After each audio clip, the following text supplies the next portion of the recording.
Hello dear student, welcome. तो अभी next topic हम लोग डिस्कस कर रहे हैं फैक्ट्री एक्ट में सेफ्टी। तो सेफ्टी चैप्टर 4 में आता है, राइट। तो मैं तुमको एकदम सिंपल वाले बुक से पढ़ाता हूँ। मेरे पास बुक थी, बच्चे लोग की रखी थी। तो सेफ्टी मेजर्स में क्या होता है, मशीन्स के रिलेटेड याद रखो। जब एम्प्लॉय जॉब पे होता है ऑन दी जॉब, तो जॉब करते करते क्या है, उसके यार जान माल का नुकसान नहीं होना चाहिए, सेफ्टी होना चाहिए कुछ जॉब करते वक्त। ओके, तो जैसे कि फायर प्रोटेक्शन, मतलब there must be a fire protection against fire. जैसे company factory building should be fire proof, fire alarm होना चाहिए, एक्सटिंग्विशर होना चाहिए, ताकि आग लगे तो बुझा तो सके, जान तो बचा सके। नहीं तो ऐसा तुम जगह काम करो, आग लगी, आग बढ़ते गई, इंसान जल के राख हो गया, तो ऐसा नहीं होना चाहिए। Proper instruction manual should be prepare to create awareness regarding safety. मतलब आप लोग कोई फैक्ट्री प्लांट में जॉब करेंगे तो आपको पूरा फायर रिलेटेड बताएंगे क्या करना है। तो और क्या होना चाहिए, इमरजेंसी एग्जिट होना चाहिए, और प्रॉपर ऐसा जगह होना चाहिए ताकि एम्प्लॉयज अगर इफ़ फायर हुआ तो ये अपनी जान बचा सके। और क्या दिया, protective clothing and safety gears. Protective clothing का मतलब होता है कि वर्कर अगर ऐसी जगह पे काम कर रहा है जहाँ गर्मी ज़्यादा है, करंट है, तो उसको ऐसा कपड़ा दिया जाता है ताकि उसको करंट ना लगे, उसको आग ना लगे। ओके, क्लोथिंग वैसी होनी चाहिए। और सेफ्टी गियर्स है ना, तो गियर्स का मतलब क्या होता है मालूम है कि सब चीज़ एकदम वेल इक्विप होना चाहिए।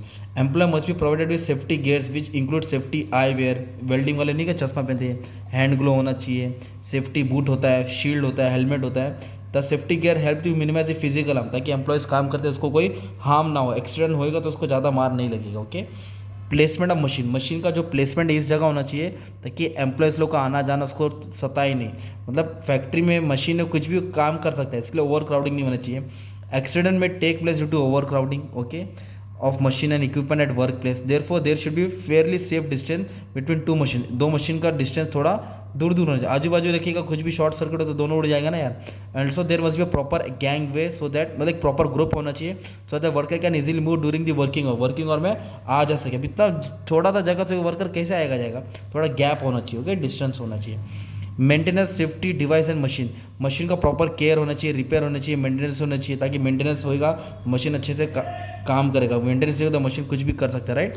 तो machine must be also maintain properly on regular basis, this will help to reduce down time of machine, ताकि मशीन का ब्रेक डाउन कम होएगा। And also result there will be smooth flow of production, machine अच्छे से काम होते रहेगा। The safety device should be check from time to time, जो भी सेफ्टी डिवाइस है, जब इनको टूल पाना दिया है उसका अच्छे से चेक होना चाहिए ताकि एक्सीडेंट कम हो।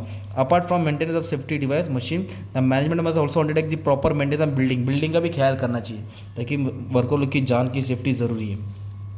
लाइटिंग वेंटिलेशन पहले भी पढ़ लिया, मतलब अच्छी लाइट होनी चाहिए, अंधेरा रहेगा मशीन में कैसे काम कर पाएगा, तो प्रॉपर लाइटिंग होनी चाहिए ताकि इसको अच्छे से दिखे। Bad lighting can cause accident and affect the performance of the worker का परफॉर्मेंस नहीं होगा। Therefore lighting system in the factory should be carefully design, और पुअर लाइटिंग, डीम लाइट, मतलब अंधेरा, ये सब नहीं होना चाहिए। और लाइटिंग के साथ साथ प्रॉपर वेंटिलेशन होनी चाहिए, हवा का आना जाना होना चाहिए, टेम्परेचर अच्छा होना चाहिए, और जितना हवा का आना जाएगा, फ्रेश एयर होएगा, बॉडी टेम्परेचर मेंटेन रहेगा, बंदा मस्ती से खुशी से झूम के काम करेगा ना यार। ओके, और भी वर्किंग कंडीशन हाइजीन होनी चाहिए, साफ़ सुथरा टॉयलेट, नॉइज, डर्ट, पॉल्यूशन नहीं होना चाहिए।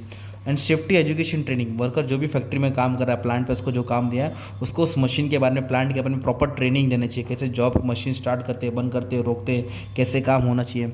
Okay, there should be proper training to the employees in respect of health and safety, safety के रिलेटेड प्रॉपर ट्रेनिंग मिलना चाहिए। Quite often accident take place in the factory due to lack of training, बराबर काम नहीं करता, कुछ भी training हो जाएगा ना। अभी किसी को ड्राइवर को जॉब पे रहेगा, उसको गाड़ी चलाना आता ही नहीं, बराबर समझाए नहीं, तो किधर भी गाड़ी ठोक देगा ना। There is a need to provide proper training to the employees handling the equipment, कैसे इक्विपमेंट को हैंडल करना है, मटेरियल को केयर करना है, सेफ्टी डिवाइस, वो सब। सेफ्टी इंजीनियरिंग, इधर मतलब क्या था, the organisation should adopt proper safety engineering, एक अच्छा से इंजीनियरिंग सेटअप करना चाहिए। मशीन का फेंसिंग बराबर होना चाहिए, हैंडलिंग ऑफ मटेरियल्स, और एक ergonomics, the science to improve man machine, मतलब एक साइंटिफिकली मशीन को इम्प्रूवमेंट का तरीका बताना चाहिए। और एक हाउस कीपिंग, साफ सफाई के लिए है ना, तो ये सेफ्टी इंजीनियरिंग में सब आ जाएगा। डिसिप्लिन होना चाहिए कंपनी में, रूल्स एंड रेगुलेशन होना चाहिए, प्रॉपर कम्युनिकेशन होनी चाहिए। सुपरविजन, सुपरवाइजर है जो भी मुकादम है, उसको अच्छे से बात करना है, एम्प्लॉय से कोऑर्डिनेट करना है, कम्युनिकेट करना है, ताकि काम अच्छे से हो। पॉलिसी प्रोग्राम, जो भी रूल्स एंड रेगुलेशन कंपनी को बना के रखना है, क्या करना है, कैसे करना है, कौन करेगा, कब करेगा, ताकि काम में गाई गड़बड़, कन्फ्यूजन क्रिएट ना हो। एक कमेटी होना चाहिए, अगर कंपनी में कुछ भी गलत होता है तो कमेटी एक्शन लेगी, एक्शन कुछ भी गलत होने से रोक तो सकती है। The organisation must appoint a safety committee, committee होगी टू मॉनिटर, चेक करेगा क्या working of health and safety measure, suggest necessary measures to improve the health and safety, worker को कोई भी प्रॉब्लम है तो ताकि उन लोग गाइडेंस दे सके। ऑडिट होना चाहिए, हिसाब किताब होना चाहिए, बैलेंस शीट होनी चाहिए, कितना खर्चा हुआ, क्या फ़ायदा हुआ, कौन सा एम्प्लॉयज़ कैसा काम कर रहे हैं। और health and creation facilities, canteen, खाना पीना, रहन, जिम, रूम, ये सब प्रोवाइड करना चाहिए। ये होता है सेफ्टी मेजर्स। क्या होता है सेफ्टी मेजर्स में, ये सब तुम डाल सकते हैं जो चैप्टर 4 में आता है। इस तरह तुमको शॉर्ट में अच्छा खासा मैंने टॉपिक पढ़ा दिया है, और भी टॉपिक कवर आ जाएगा, टेंशन लेने की ज़रूरत नहीं है, मैंने बाकी का भी पढ़ा दिया हो। And all the best for your exam. ठीक है, thank you very much, love you all.